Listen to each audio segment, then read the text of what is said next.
This is A Lost Plot, the podcast where we explore meaning in movies together. Hello, ladies and gentlemen. Welcome back to another episode of A Lost Plot. I am your host, as always, Maverick here, and today we have our wonderful guest back with us again, Patrick Avanto. Patrick. I'm not here to take over the podcast. I'm not. He always brings in, one thing you'll always see with Patrick is he brings in the interesting films. You're not going to see the streamlined stereotypes that everyone else is wanting to see. No, you're going to get the interesting bits with Patrick. So that's what he's here for. I love it. And I'll watch the other films, but they don't spark as much discussion in me. That's why I love to recommend, the weird ones. Yeah. Oh, yeah. And I honestly, sometimes it puts me out of my normal routine. I've definitely watched some movies I wouldn't have watched some movies that I've been meaning to watch, but not many other people are interested in watching, that kind of thing. Yeah. So, always love it. Anyways, you all know what you're here for because you saw it in the title. It's Pan's Labyrinth. Pan's Labyrinth That's by right. Guillermo Del Toro from 2006. That's right. It's a Spanish dark fantasy, and it is, the translation is The Labyrinth of the Faun, which I thought was interesting, because that's not what it's translated as in our title as English watchers. Written by Guillermo Del Toro and directed by the same. It's starring Ivana Baquero as Ofelia, or Princess Moana. Is that how it was said? Yeah. Yes, Which Moana. is not like in the Disney movie. This ain't a Disney fantasy. This ain't. That's right. It's got Sergi Lopez as Captain Vidal and Mirabel Verdú as Mercedes and more. But anyways, I do have to mention though, famous creature actor Doug Jones. If you've seen like Mimic or Hellboy or other films like that, typically he tends to work with Guillermo del Toro. He usually plays the really skinny creatures because he's very skinny. Yeah, is he as skinny as his legs are made out to be when he's that monstrosity in the dining room? That was some fun CG. It was easier to use him for that section because he wore a prosthetic leg piece that went over his leg, and then the rest of his leg was covered in a green screen that they just keyed out. Interesting. It's pretty convincing. I really like that part. Yeah. Oh, I do too. Yeah. Anyways, we'll get into it. We don't want to get too much in the weeds yet, but before we get into it, as always, Patrick, could you please enlighten us? What is Pan's Labyrinth about? Pan's Labyrinth is a dark fantasy that takes place during the, if I recall, the Spanish Civil War, following a young girl named Ofelia, who her and her mother move into a sort of farm compound with her new stepfather, who happens to be the general fighting the resistance. While she lives there, the main theme of the movie is she finds her escape and solace in a sort of fantasy that blurs the line between fiction and reality for her, where she comes across a faun and is tasked with a bunch of these very obscure, very oddly specific tasks to do while she's living on the compound. And in return, her reward is going to be basically going down into the great city underneath and become the princess she was meant to be. There's a lot more to it than that, but I've already said a few things to lean towards what I feel the themes of the movie are. I very much enjoy, before I even talk about the film, I really enjoy the cinematography and the colors of this movie. It's very Guillermo del Toro-esque. It's dark, but it always has a very nice contrast of colors that go into it as well. Certain parts are very dark and blue, somewhat purplish in some of how dark the blues are, and then you get vibrant golds and reds. There's a lot of discussion about how he writes his characters, and particularly how he writes his villains, how he writes his protagonists. He works a lot with children as the protagonists. And that's an important thing in regards to the plot line of this one. He does focus a lot on the Spanish Civil War and a lot of World War II and kind of war-torn countries, but in the midst of being war-torn as a civilian. He has I don't know if you saw the Netflix Pinocchio by Guillermo Del Toro. That's a stop motion animated film. No, I did not. It's very good. Also Okay. takes place right during I believe it's World War II. Then Okay. there's another one of his, another all Spanish one called The Devil's Backbone, which is again war torn, takes place at an orphanage, and a bunch of them are kind of like in that vein, and that's where he thrives in writing that kind of story. He's very grounded when it comes to the setting, but he likes to twist it with a bit of fantasy in a way that's not always what you expect it to be. Yeah, he was very interesting for sure. I know he had a different take on what a lot of people have perceived things as. Yes. Just right off the bat. I mean, even with the we'll get into Yeah. it. So I should stop my ramblings. Let's you caught me monologuing. So You anyways, caught me monologuing. It was me. I'll admit.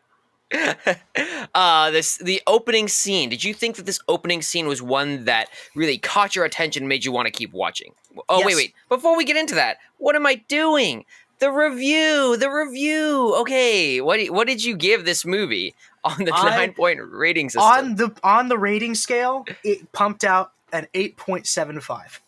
Whoa. Which is interesting because I never feel like I need to rate this movie. So giving it a numeric value makes me go, does that seem too high for what it is? But I also have no complaints about the movie at all. So yeah, I always want to like say when I look at this kind of like rating scale, I want to give it a margin of 1 on either side. Or that'd be degrees of freedom, 1 degree of freedom. So like that center score is prone to change to a 7 or a 9 is what I'd say, just kind of to round down to the whole value. I'd keep it at an 8 though.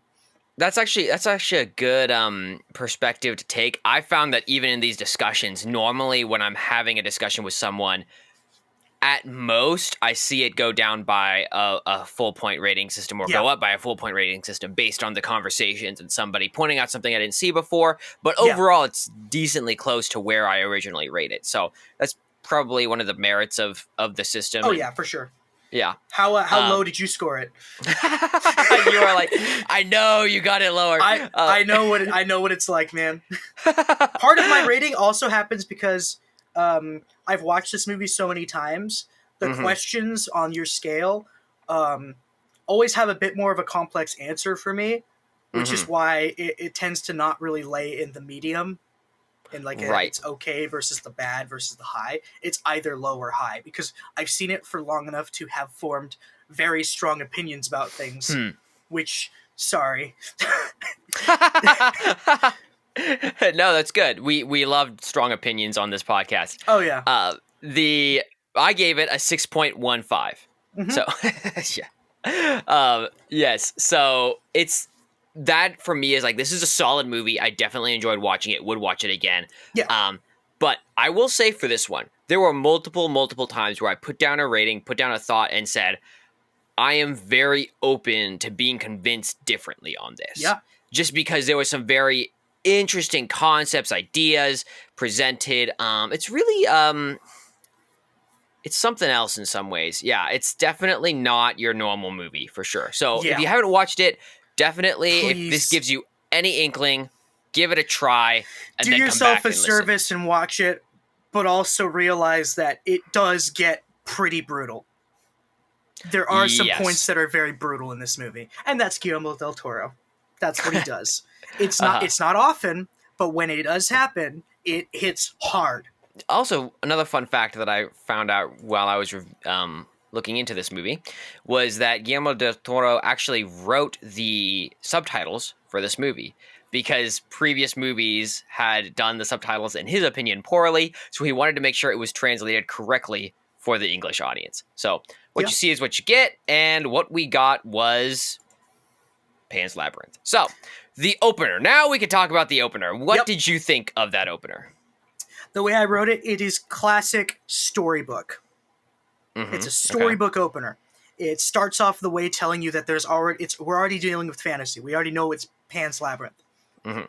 Based on other experiences with Labyrinth and the name Pan, basically we're ending up with, we're already fantasy. We're starting with a storybook opening, and it kind of sets it up to seem like it's almost just all fantasy the entire way through.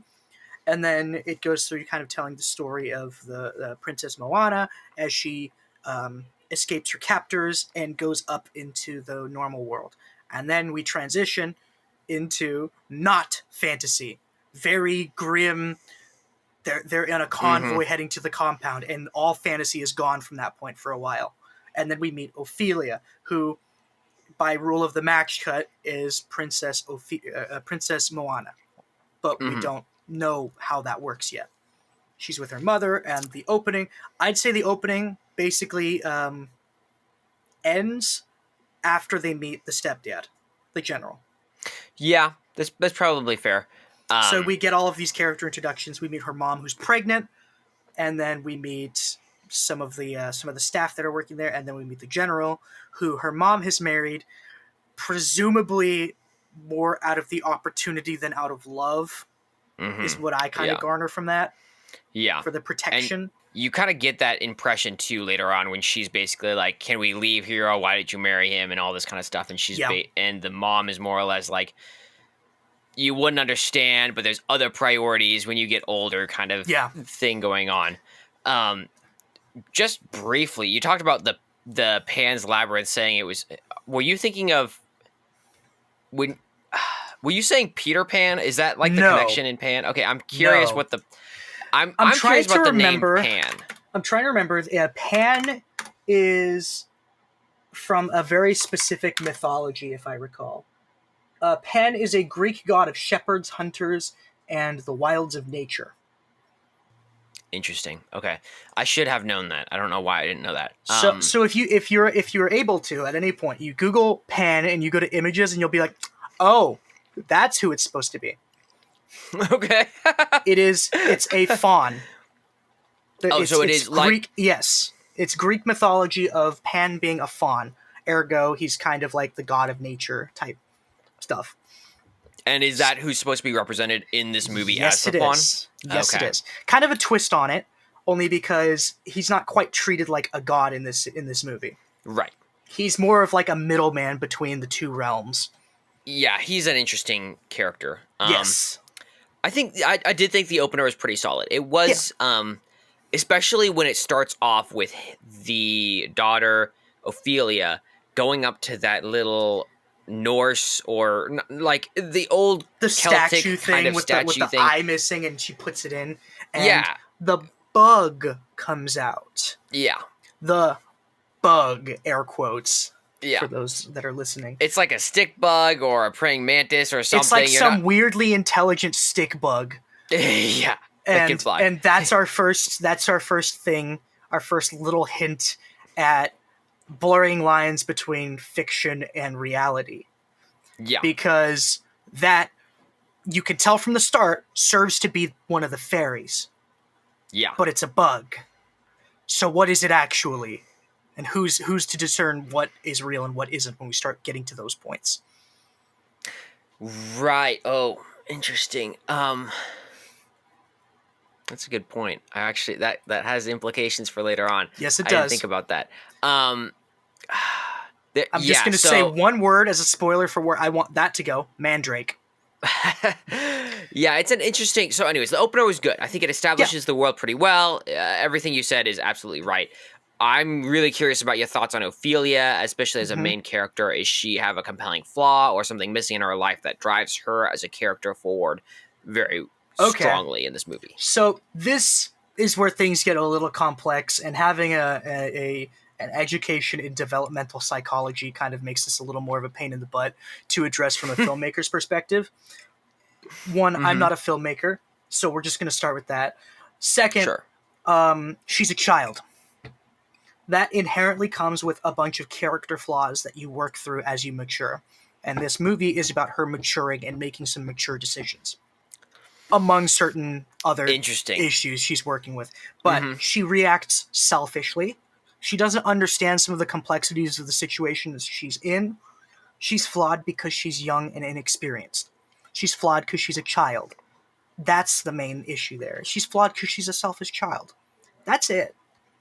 I mean, all of her problems that you can look at in the film, all of the mistakes that she makes in the film, come down to the fact that I'm going to use this term, you'll know kind of what I'm talking about. Impulse control, children are not really known to be the best at dealing with. If you're Right. hungry, you're going to grab the nearest thing that looks tasty. It might be a very large, juicy grape. You're going to say things to people that are insensitive, and you might say the wrong thing to the wrong person. Anything like that. And that's Ophelia's flaw, is she's a child. She's not the princess she wants to be. She still needs to grow up in a lot of ways. Yeah, that's a good way to put it. I wasn't thinking specifically of her flaws in regards to like her impulsiveness, but she definitely is very impulsive. She does the things that she wants to do. She even in some ways speaks very impulsively to the people around her, and that gets her into trouble sometimes. So that's definitely true. I was thinking especially of her naivety in regards to a lot of the world. She is the innocent child, right? And that actually becomes a big element of the final act of this story. But I think I agree with that. Nothing too much. I think that I put that middle of the road, but I could bump that up a little bit after having that. And that's the thing is, it's not, for me, the reason why I rated that flaw very highly is because it's not artificial. That's a real thing. And it's well done in that. Because I really like that this isn't some like, oh, she has this disorder that makes her, impulsive, or she has this or whatever. It's like, no, she's just a child. Right. It's grounded that way because it's just how things are sometimes. I think what was helpful about your monologue is that for a lot of people, I think the idea of a child is very stereotypically idealistic, right? Yes. It's almost like a child is the perfect form. They're young and innocent and they don't know anything wrong, but there is that flip side that you were talking about where they are impulsive. They do these things that they shouldn't do, and they react irrationally. In some way helped raise a child knows that children are not idealistic. They can have elements of it, but they just are not, because they do not know things. Right. In psychological terms, there's a fun thing referred to as the age crime curve, which is where emotional intelligence and like semantic intelligence do not grow at the same time. So basically, like, you have a kid that's really smart with like math and government and politics and science and whatever, but then when it comes to regulating their emotions, their impulse, they just do the stupidest crap. Which is why you have parents going, if my kid's so smart, how can they be so dumb? Well, that's because they're a kid still, and they need to mature. That's a great point. And you see that a lot in this character, so she definitely is believable. Yes. I'm on your side on that one, especially after that analysis. The side characters, what did you think about some of these characters like Mercedes, the mother, the fawn? What are your thoughts? Fawn didn't have as much like building upon him, like as far as information that you can learn about him, but that's kind of like to his benefit, because the whole point is, is this pre-established? Is this all in her head? Is this all just a fantasy that's been made up? Does she have the creativity to come up with a full backstory for that? Is this a storybook she's putting into reality? We don't know. It's vague for him. It's vague for all the fantasy-esque characters. For all of the other side characters, the mom has her history with, how she lost her husband, I believe, in the war. The housekeeper, that's Mercedes, I believe. Yeah. She's very motivated. So is the doctor. Yeah. I actually wrote down the housekeeper, doctor, mother, and the fawn as the primary side characters. I didn't write down the doctor, but I think it's fair to put him in there. Because he does play a big role in the story. I kind of looped the doctor and Mercedes together, as they both kind of have similar leaning subplots, but one is more emotionally invested in that subplot than the doctor is. Mercedes' brother and all that. Yep. Yeah.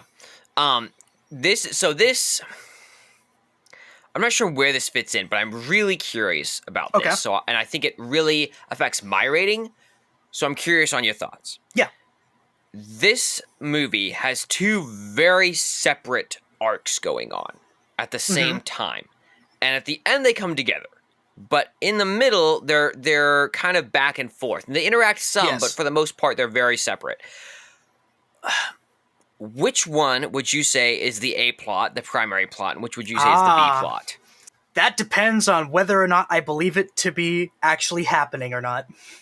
Which, that's a whole nother point, And right? That I didn't and even it think it about changes this. entirely how I would view it, because I see all angles. It's just, there's a lot of merit to both sides of it being real and it not being real. Because if you look at it one way, if the fantasy aspect is real, then both plots, I'd say the fantasy plot is the A plot, only because we're clearly following the storybook. That's what started it. And this other Right. side thing, part of the plot is keeping them separate. Well, and Because that so yeah. Ophelia's not trying to have them like merge because she's trying to not get caught. So that means there's an intent to keep both plots as separate as possible, where possible. Okay, so now we know there's already two plots. Yeah. If one is real and one isn't, if the fantasy one isn't real, can it truly be like differentiated between the two plots? Because then it's just she's having some sort of escapist illusion to cope with the horrible reality she lives in, which is what the other plot would be dealing with. Or that's actually happening, and she's trying to become the princess by doing all these tasks while also dodging plot B, interceding and intersecting with that and potentially stopping that from happening. Which one do I think is the A plot? I think if the fantasy is real, fantasy is the A plot. If it isn't, then the Civil War plot, the only plot would be the real plot. Okay, yeah, I guess if you look at it as simply non-existent as a coping mechanism. Yeah, but I mean, you could still look at it narratively as there's still a plot going where she's doing this, but then that, I think, in a sense, kind of deludes whether or not it's the main plot. It's interesting to take that perspective, because I didn't really think about it, and this is maybe a fault on my part, but it always is. I'm kidding. Oh, okay, yeah. I say that to other people all the time, so that's a fair shot. Gosh, now I forget my point. No. So it opens, like you said, with the fawn describing this fantasy world, more or less, and that's the setting that gives you what you have. It gives you one plot line technically unrelated to the other one. The only linking thing is Princess Moana and Ofelia. Right. And so there's two things about the existence of it or the non-existence of it that draw that into question, I guess. And the one that clearly comes to mind is when I forget who walks into the room, but there's a moment, I believe, in the movie where someone walks into the room and Ophelia's talking to the fawn, but they don't see the fawn. I'm trying to remember exactly when that was. I know it was later in the film, but there was a sense in which something she could see was something they could not see. Was this before or after the funny little eye guy? I believe it was after. I believe it might have been right after the mother dies. Now I'm questioning my own memory. But so anyways, there are moments where they have this indication that there's things that Ophelia is seeing that they aren't seeing, right? Or that they're not perceiving to some degree. But at the same time, I guess that initial setting that they give you, right, at the beginning of the movie indicates that this world exists. And they kind of put that setting out there and say, this is the world, blah, blah, blah. And us as an audience, especially for me as a first-time viewer, watched it and goes, oh, okay. Yep. In this hypothetical world, we are led to believe and are supposed to assume that this world actually exists. Yes. I wasn't really given much of a reason, I guess, but specifically to believe that it did not exist at all, actually. And it was simply a perception of her imagination. Other than that scene, and maybe you could argue the very end, but as compared to, let's just say, The Sixth Sense, which plays into this idea of there is this a reality, and then perception shifts. It clearly has an effect because, well, I mean, also like in arguing with The Sixth Sense, or as The Sixth Sense does, the what could have been not real is proven to be real based off of the fact that there are literal real life relations that it shows that there's no way he could have known if he didn't have this sixth sense. And in this movie, we do have something like that with the Mandrake, because she started getting better. Yes. She started getting better until they burned the Mandrake. Yeah, which I thought that was an interesting piece because of a little bit of a tease of like there's 100% evidence that it's real. And it's also harkens back to like old historical understandings. Even you see that in the Bible where it talks about Jacob and his two wives, and one of them hires the husband for the evening using mandrakes, right? So it's like this idea of fertility and the health of women being tied to mandrakes is a old tradition. I love them throwing that in there. It's just a nice little nod to it because we can look at the literal interpretations with mandrake, and then we can look at the more figurative ones, and this one uses both, and I love it. So anyways, there's so much going on. I didn't want to get too caught up in the A plot, B plot.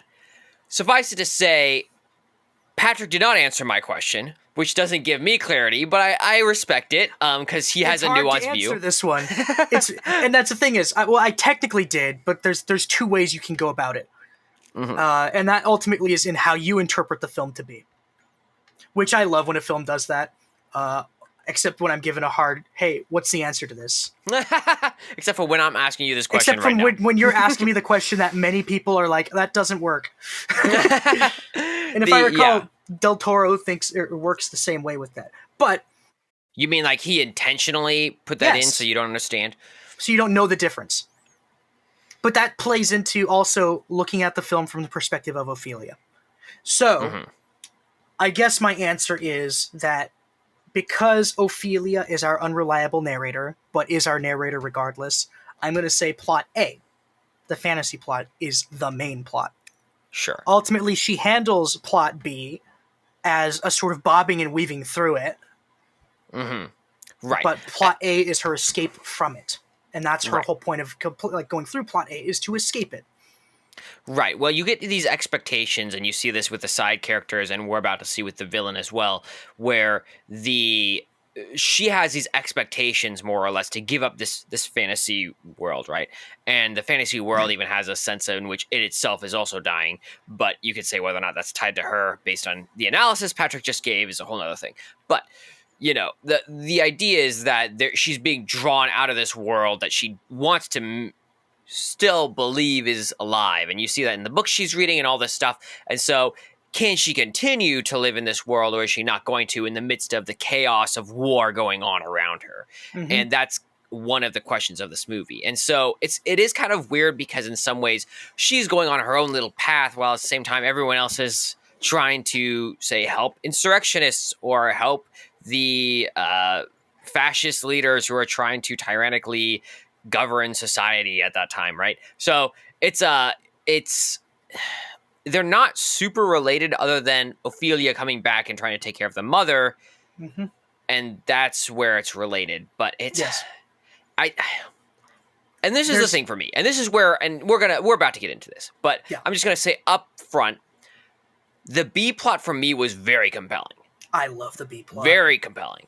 The A plot is kind of like interesting, but it's very. I don't know that it has the same draw that the A plot, that the B plot does. It's very bare bones. It's very simple. It's very storybook. My ultimate kind of view of this, of the battle between A plot and B plot, my perspective, kind of like a spoiler for like what I view the main theme of the film to be. It's childhood trauma. It's addressing an escapism from childhood trauma and a kid finding themselves in a very bad situation, trying to grasp at straws for some way to cope with it. Because if you're watching from like the mom's perspective or the general's perspective, you have Ofelia running around just being weird and not addressing the world around her for what the reality of it actually is. Right. She's escaping it. She's ignoring it. She's denying it. It's a denial of reality is what she's doing, and that's what this movie is. Yeah, and I can definitely see that, especially for those side characters' perspective. 100% that's what's going on. So I think that does pretty much encompass the indirectly. We ended up leading directly into the idea of the motive for the main character. There's no way we can really talk about it without kind of bringing these pieces together, because, and that's the thing is, it's a strange movie. It's a very weird movie. Yeah. But the reason why it's a bit more nuanced than just saying there's a fantasy world and there's a civil war in Spain. Right. It's more than that, because the fantasy world is directly related to a character reacting to the unfortunate reality she lives in, and that's what kind of dictates what's going on in the other world. Yeah. Because I think it's in her head. I'm going to keep that in mind, but you might be able to convince me of that by the end, for sure. Like I said, there's a lot of things I left open. I don't want to try to convince you. I'll just say my things, and that's the beauty you should of this try to film convince me. Okay, I'll try. I'll do it. Okay. I might do it and not even try. How about that? We'll do that. A salesman, he didn't even know it.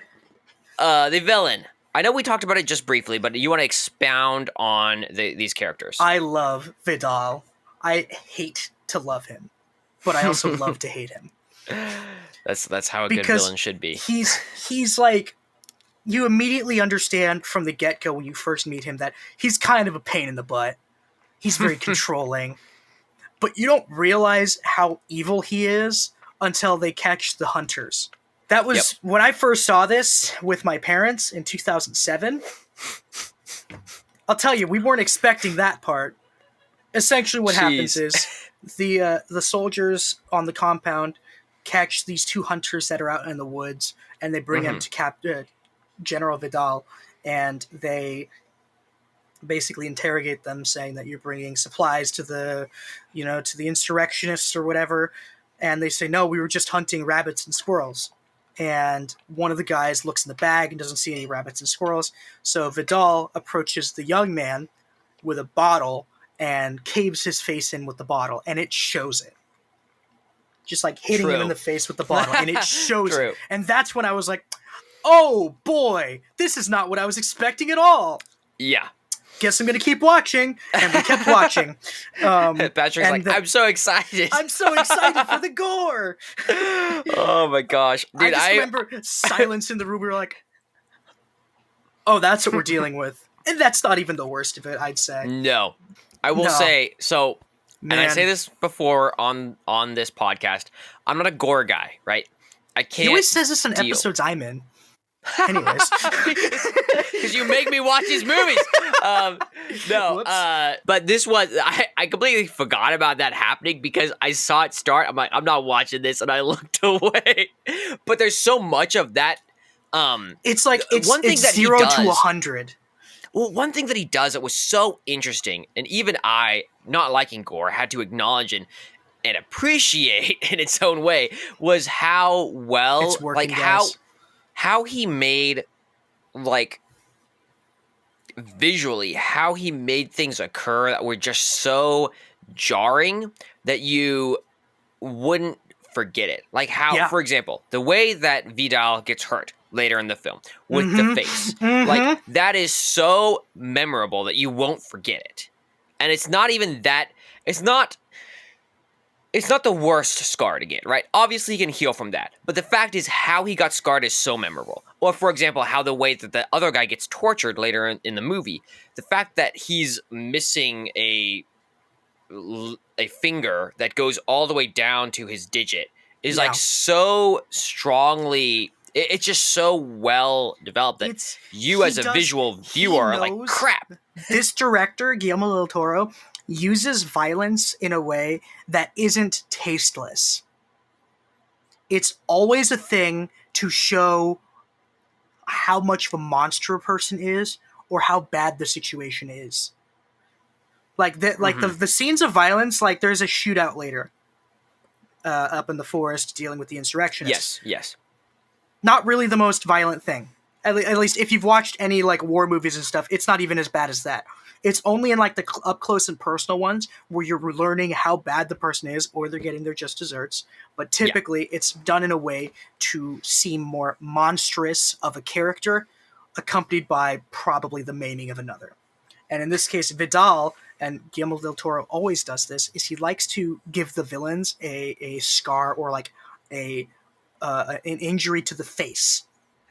He did it in Crimson Peak. He does it in Devil's Backbone and in a bunch of others. This is one where it's very obvious, and then he takes the shot of tequila, and that for me was the worst part.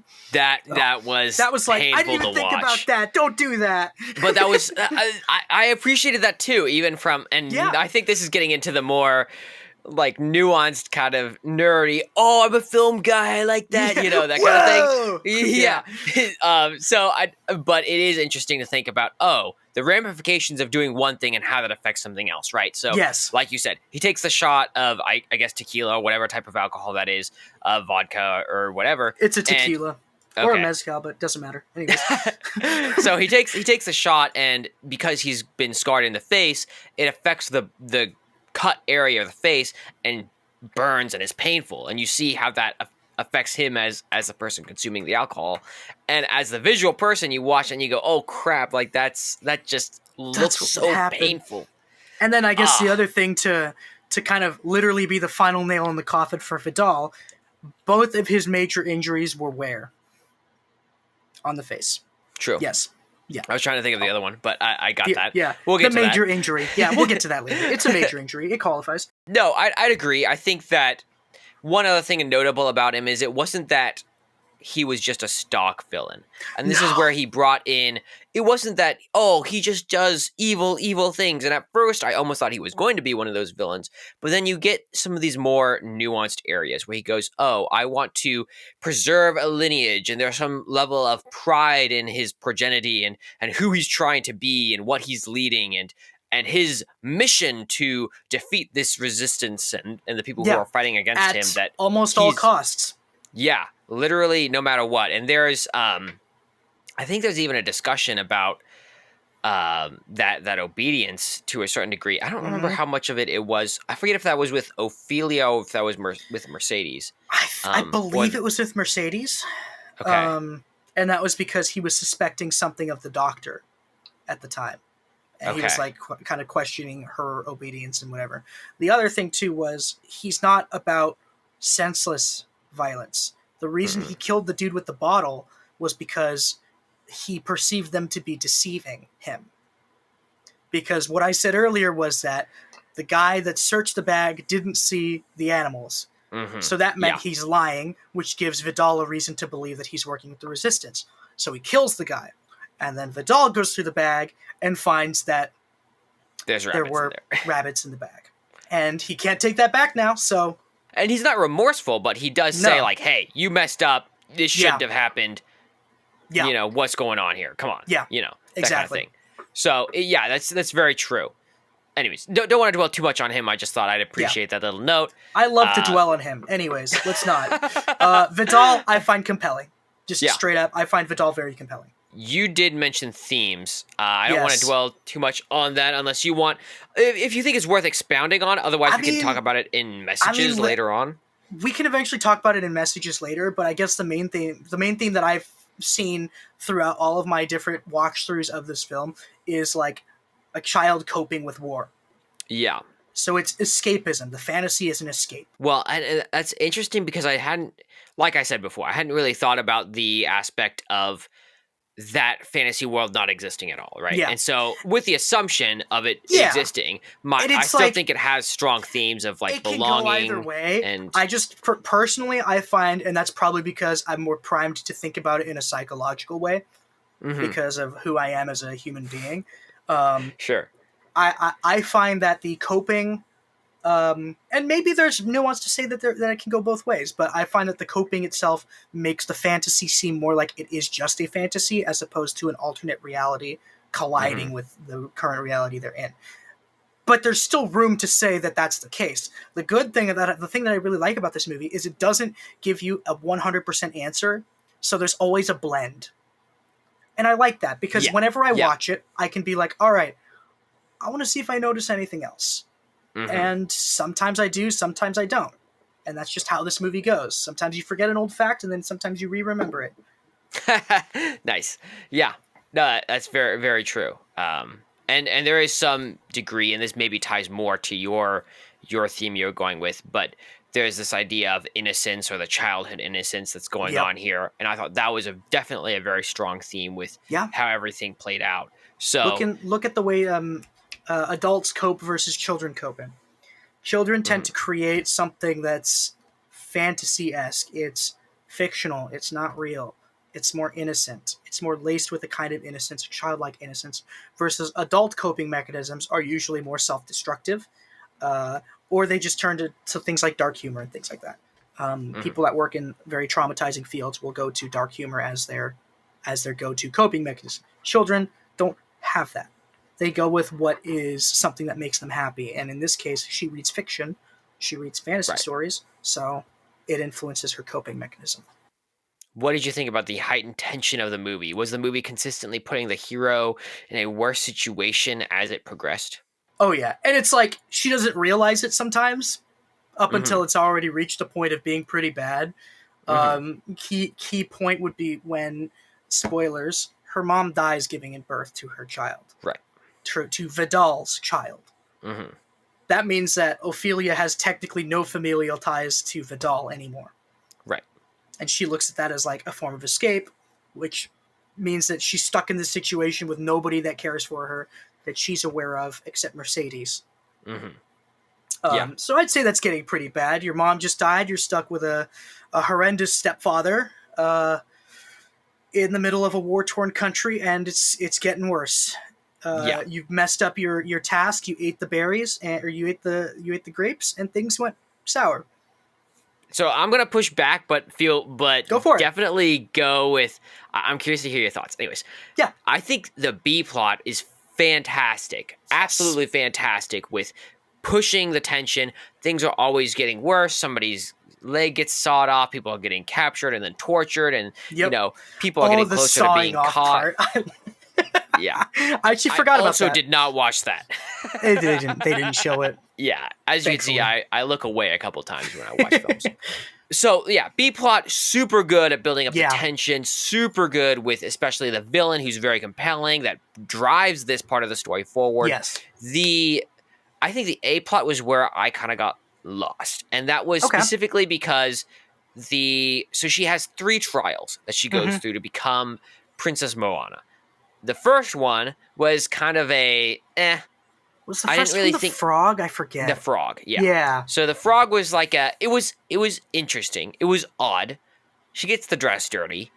And I think that's literally its only significance. It's that kind of thing that tells me maybe she's just going out and prancing about in the mud, thinking she's trying to go get some key, and she gets her dress dirty, and that directly affects B plot because because the dress was for the dinner, and the mother gets mad and all of that.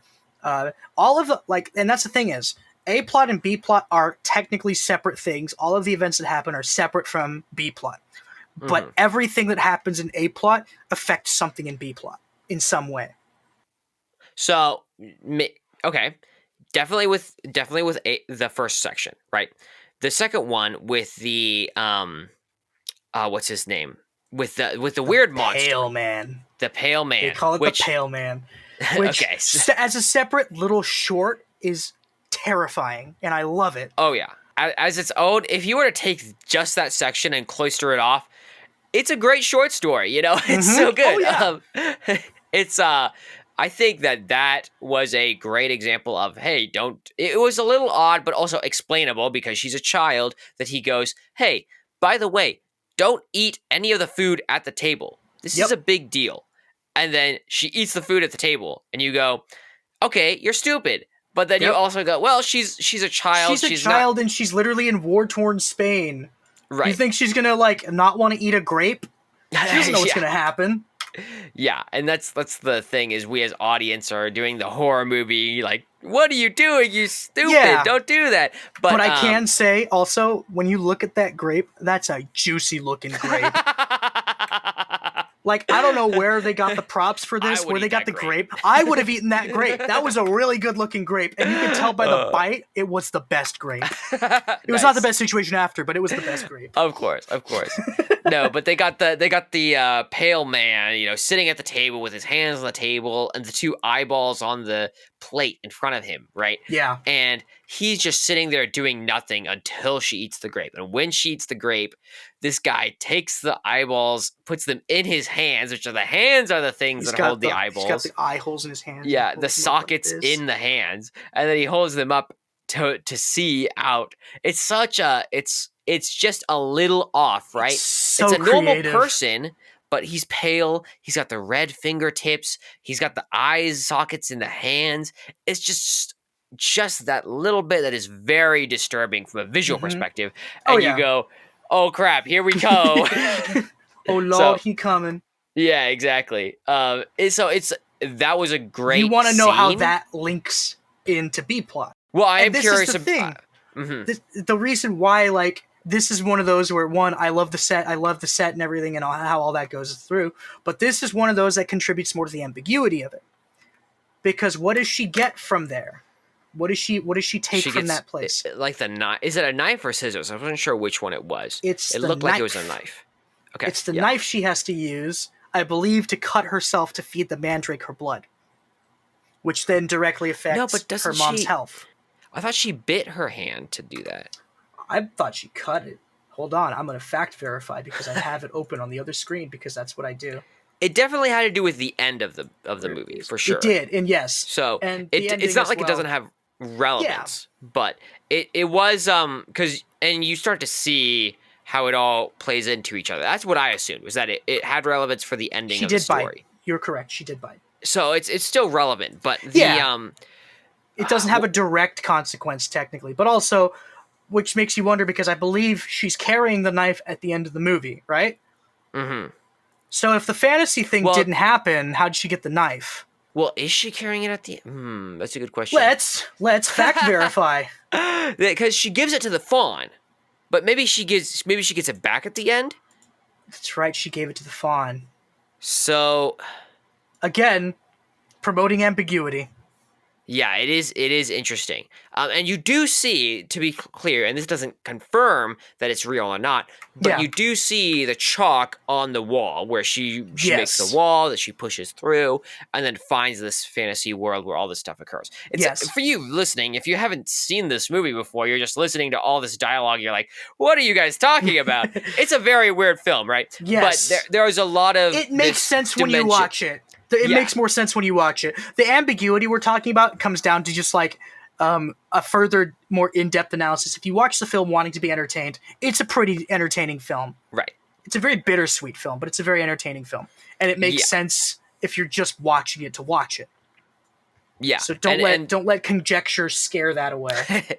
Yeah, and we're slipping between conjecture and then explaining specific scenes and between scenes. But to be clear, like there is it's regular for the main character Ofelia to jump between the fantasy realm and the real realm, quote unquote. I was going to say, and also we should clarify too that there's technically like maybe two jumps between fantasy and reality, and I'm going to say air quotes jumps because they're all in places where it would 100% be justified for a kid to just imagine they're doing it. Like, nobody's in the forest to fact verify that Ofelia crawls into the tree. Or nobody's there in the room for her to verify that, or to verify that she went into a hole in the wall. None of that is something that is solidly known. Well, or that could say actually happened. And I will ask you a question about this later on that might be another push on this issue, but we're not quite there, so we're gonna move on. Yep. I think I don't want to dwell too much on the idea of her loss. I want to get onto Revelations. Yep. But would you agree that the idea of her world-shattering loss was when her mother died? Yeah. Yeah. Okay. Definitely. Thought so. Didn't want to dwell too much on that, but I think that's a fair analysis because that's really where her real tragedy is experienced. Yep. The revelations of the movie. Is there a big revelation in this movie, and does it have a surprise ending? Not particularly like a big revelation. Mm-hmm. There's a revelation that says that Mercedes, her brother, is in the resistance in the mountains. Right. And the doctor's working with her. Okay, great. I think that's about it for revelations, apart from maybe one particular one at the end, which for me kind of feels like a little bit of a shoe-in with the way that the ending goes. But we'll get to that in a bit. Sure. Well, I mean, this might be the appropriate time to talk about the surprise ending. I honestly, when you said that about the brother, that's the only thing I could think of that might be a surprise revelation. It's really strongly hinted that there's ties to the Resistance fighters anyways. Yeah. So the fact that Mercedes has a brother who's a part of it is like, okay, you know, whatever. Like, it's okay. She has extra reason to be involved, but you weren't surprised that she was part of the Resistance fighting. Yeah, exactly. Corps. Maybe one more revelation would have been like the ending confrontation with Vidal at the Labyrinth. The Fawn tells her to sacrifice her brother, her newborn brother. Right. Which I take that as, that's kind of a big revelation. Not the biggest, because at this point, what else could we expect? I was going to draw a comparison to the twist being kind of like a shoe-in of like Abraham and Isaac. Right. And the sacrifice. And, that's actually the kid that needs to be sacrificed. And that's kind of a twist that felt lackluster to me. One of the only ones that, like, with all the build-up, there was kind of nothing hinting at that, except maybe a sacrificial knife, clearly a sacrificial-looking knife. Because gotta be it was into ominous. Something. It's an ominous knife. That is a knife that wants to be plunged into an infant, I guess. Jeez. Oh, yeah. But... like, as far as surprises go, this movie really didn't have any.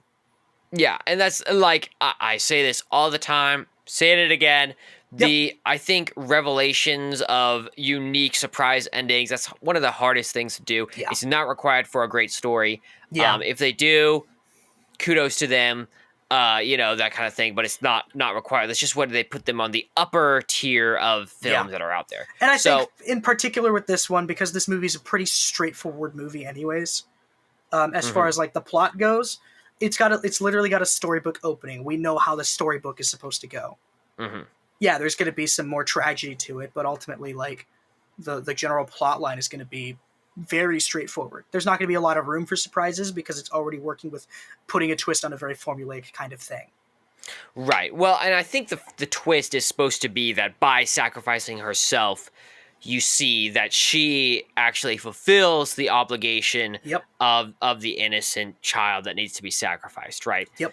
I'm not going to lie, when I saw this, and this is not what happened for you listening, but what I thought it was trying to say was when Mercedes comes in right after she dies, I thought, is Mercedes actually the princess and Moana was the sacrifice? Ophelia was a sacrificial child. And I thought, wow, that's really surprising. I didn't expect that. And then that wasn't what happened. So I was like, okay. That's definitely not what happened. I get why you would think that, only on a very minute scale. That's hilarious. Well, it's next just time like, I show somebody that movie, if I know they're not watching closely enough, I'll like just throw that in at the end. Oh yeah, it was actually Mercedes the whole time. See what they like, say. What? Just to mess with them, you know. That's pretty good.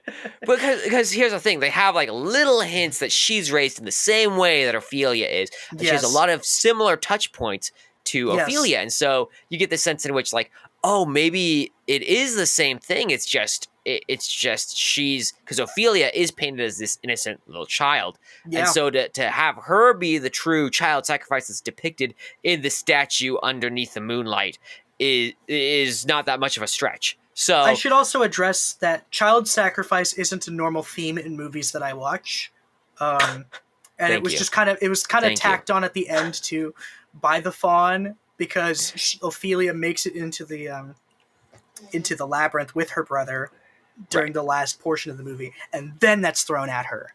It's like a surprise where he's like, "Do you trust me? Do you trust me?" Yeah, you don't no actually infant see stabbing in this movie. It doesn't happen. So for those of you that wanted that, so sorry. For those of you that don't, I'm glad you're normal. Anyways. That's right. No, there's no children being stabbed by sacrificial knives. But okay, so in that ending, this is the thing that I wanted to highlight earlier. Was the when we're talking about the intersection between the real world and the fantasy world. There is this situation where Ophelia is running away from the fight that's happening at the compound. Mhm. And when she runs away, she goes into the labyrinth with her brother or her stepbrother or half brother. Sorry, whatever. And the villain, Vidal, follows her. And when they go through the labyrinth, Yeah, when the walls open Ophelia- up and yeah, they let the her walls through. open up, Yep. and she goes through, and then he comes over and he can't go Yep. through that wall. The wall exists, so it clearly has some sort of barrier. Yep. So how And does that's that? the thing about this movie is, again, there's merit for both arguments. I can tack on whatever I want to about the trauma aspect of it. It's 100% there, but also so are some of the things to insinuate that there's a fantasy aspect that's there, and there's nothing you can do about it. All of your little theories, they're bunk. They don't work. You keep doing this to me. You're like this, the Because thing. this You're movie just is like, a perfect we don't know. But that's the thing, and well, I mean, with the thing, you're dealing with Lovecraftian. It's there's a reason you don't know because it's incomprehensible. With this, it's just because like when you blend fantasy and reality in this way, because there's no hard answers given, there's no hard solution to it. Mm-hmm. As much as I want a perfect like understanding of the movie, I don't think I would like it as much if I understood it perfectly. Nice. Only because I guess that's fair. It's got a lot of ambiguity to it to help feed the idea of it's a blend of fantasy and reality. You're dealing with only one person's perspective, technically. I think that the ending is really interesting. I think especially because in the end, and this has to do with themes, so we might as well or messages, we might as well deal with that now. But this idea that, oh, you died. And that is how you get to the fantasy realm. Like you pass go and collect $200. Yeah. There's a few ways that I look at it. One, if it is the fantasy ending where that's how you got into the fantasy world, lackluster. Well, yeah, I did feel a little cheated. Yes. The other way I look at it is she's dying, and that's all stuff that she's feeling and seeing before she fully dies. I'm trying to remember. Is the last thing you see her body or her in the fantasy realm? The last thing you see in relation to it all is her body. Because then it does like a long like a long shot zooming out of the labyrinth, and then it goes back to the tree from the start of the movie, and then the credits roll. What that tells me is perhaps the fantasy ended after she died, because she died, and I think what she was seeing was her finding some semblance of joy and in completion in her story in her dying moments. Dude. Which is a very bittersweet ending to the movie, because it's like, darn it. Yeah, it's like, because there's a sense in which you have, and this is where I get drawn off a little bit by the movie, but there's a sense in which I almost feel like that ending where they have the twist of, oh, you are the sacrifice, and by doing this correctly, you actually gained entry into it was a test the whole realm. time. Right, that whole thing. You spared an innocent life and sacrificed your own innocent life, and now you get to go to the fantasy world, down under.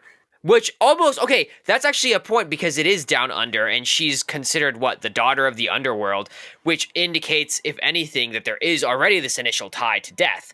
So that's an interesting aspect, too, that I hadn't thought of until just now.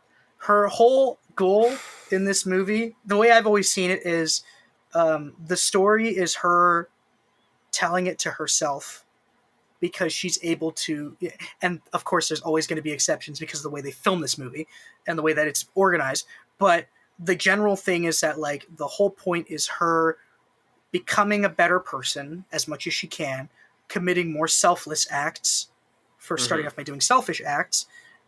She's still a child, so you can only expect that, and at a certain point completing the story in her mind, because the reality just sucks.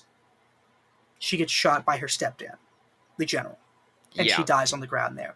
And so then while she's dying is when she sees that she wakes up basically in the courtroom, and the fawn is there. Right. It's a very weird looking courtroom with the chairs that I wonder how you even got up there to sit on. How did you climb up to that height? How did you get up there? Yeah. Did you fly? Yeah, exactly. But then basically the queen says, you passed all the tests, and the fawn was there the whole time, blah, blah, blah, whatever. Yeah. And as that scene closes, we zoom out to see Ofelia. As that scene closes, Ofelia dies. Yeah. And that's the last we see of anything fantasy, because then the last thing is a few shots of the trees and then the bug at the end from the start of the movie. That's the idea. So you could take it one of two ways, like he said. Either one, you could take it that the fantasy world is real and she got the task done, which is and achieved the goal of entering the fantasy realm, right? Or you could take the concept that The more this was this coping. disgustingly sad concept of coping during wartime and then dying because of an awful stepfather. Yeah. So either way, I think it has at least an interesting ending. I think it's a little more disturbing for the one. So if you don't like that ending, just believe the other one and you're good. Yeah, yep. And there's merit for both. And that's the thing is, this is a movie that, I keep saying it, there's enough evidence for both sides. But because there's evidence for both sides, there's not one answer on which one's real and which one isn't. That's not how it's answered. Yeah. Hey, was the setting believable? Yeah. I mean, Yeah. I thought they did pretty good at balancing that, so I didn't think it was a big issue in my part. Most times, people do pretty well at setting a believable world because you, as an audience, buy into it pretty easily. You're accepting this is a film, this is a world, however the world is set up, and if they set it up well, you buy into it. It's not hard to get this. It's just those few times where they don't do that you have to acknowledge. This took me out of the movie because you set up your rules for how this world exists and then you broke your own rules. Yes. That's kind of a problem. So, didn't do that. Really satisfied with that. But did you get satisfied with the ending and how it all left you? I love a bittersweet ending. And for me, this movie always screams a very bittersweet ending. More bitter than sweet. I am always satisfied with this movie. I got it like somewhat for me, to be honest. It was interesting, right? Yeah. It has a different feel than the rest of the movie in some degrees because it's really like bright and shiny it's in this other jarring. world. It's a little too jarring sometimes, but when I look at it this way, it's like it's not only bright and shiny at the end in the fantasy realm, but it also is in the real world because Vidal and all of the fascists have died. True. And Vidal was the last one to die. So everyone there wakes up to a better day, essentially. That's a good point.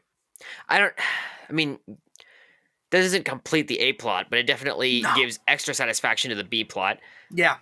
And that's the thing is the A plot is so ambiguous regardless that I feel like completing it would require the A plot to be massively longer or have like way longer scenes in it. But what we got was enough to keep it ambiguous. Right. Is there satisfaction in the A plot? Technically, yes. Do I find it satisfying? Not particularly.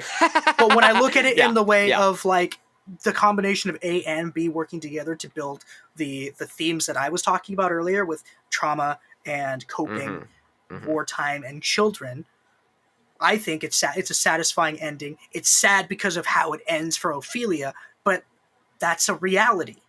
Right, and I guess that's the idea of like reality versus the, and maybe this is a more metaphysical or philosophical discussion. Like, what is the quote unquote realistic ending the right ending, right? And so when I was thinking of bittersweet endings, I was thinking of La La Land, which we haven't reviewed on this podcast, but it has in my mind the quintessential bittersweet ending, but it ends the right way where you go, oh, this is so sad, but at the same time it's right for both the characters in the story.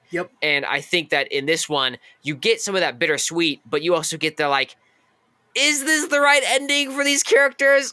This movie is one of those where it's so weird because it brings an ontological discussion into what like ontology being the study of like, it's the metaphysical study of like being, of what is, what's real. And this is a movie where in order to like pick an ending that you feel satisfied with, you have to give yourself this ontological argument for either side of it in order to be like, all right, I liked what I saw. I know I do. The ending had a satisfaction that I cannot access yet, and I don't know why, and I need to know. So I have to watch it again and look at all the different things because it's one of those movies where you got to watch it. Now you know where it's going. Now you know what to look for more. Mm-hmm. Now it's like, all right, when those scenes interact, I need to see everything. What's going on? Yeah. Are there links? Is there anything like that? And Guillermo Del Toro is very detail-oriented. He's very detail-oriented. Yeah. You could tell by sure. the everything of this film. The everything, yeah. The everything. He does well with all the nuances, which I did appreciate, as we said before. Yeah. And as we said again, it's what you make of it, right? So it's what you make of it. Would you change your rating, Patrick, based on our discussion? Honestly, I would keep it like, because it pumped out an 8.75. I'd keep it at like an 8 at a 7.5 to 8, or 7.75 to 8 in that range. Yeah. Because, I mean, there are issues with kind of like too much ambiguity at times with this movie. Sure. But I still really enjoy this movie. Yeah. No, and I think that you made a couple solid points. It bumped it up 0.4 for me, so that gives it a 6.55, which is higher than it was before. Yeah, I think, and that was what I was expecting, to be honest, was that this one was a little ambiguous for me. Yes. In a couple points, and I was expecting, like, if this made a little more sense to me, I would totally be on board. I wouldn't say that for every movie you've recommended for me, but this one definitely. I think definitely, like, explore, just on your own time, explore some of Guillermo Del Toro's other films. Yeah. There's some that are like a lot more accessible in terms of like linear plot lines. Actually, I think generally most of them are. But you'll also kind of like be, oh, now I can recognize Guillermo Del Toro's style anywhere because it's so specific, and you've seen this one. Oh boy. I don't know if you'd be able, once you see like the first few scenes of one of them, you'll be like, okay, yep, that's Guillermo Del Toro. I know what this looks like now. Okay, all right. Thanks a lot. It's so specific, and everyone will notice it once they see it. Same thing with the writing and all of that. He's very fun. He's very fun, and he has a lot of fun with his filmmaking. Nice. Fun fact, he had, if I recall, like, he was involved with something a long time ago where like he or like some family members of his were kidnapped or something like that.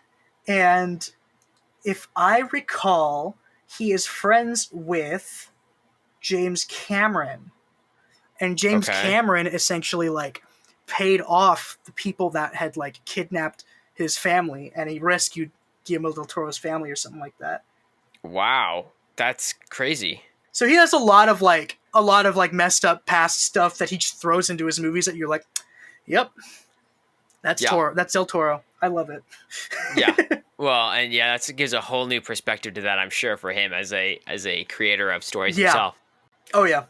There you go. That's Guillermo Del Toro, and that is Pan's Labyrinth. There we are. Yeah. We hope you all enjoyed. We will be back, as we always are, every week. Next week, you'll see us then, because we'll be here.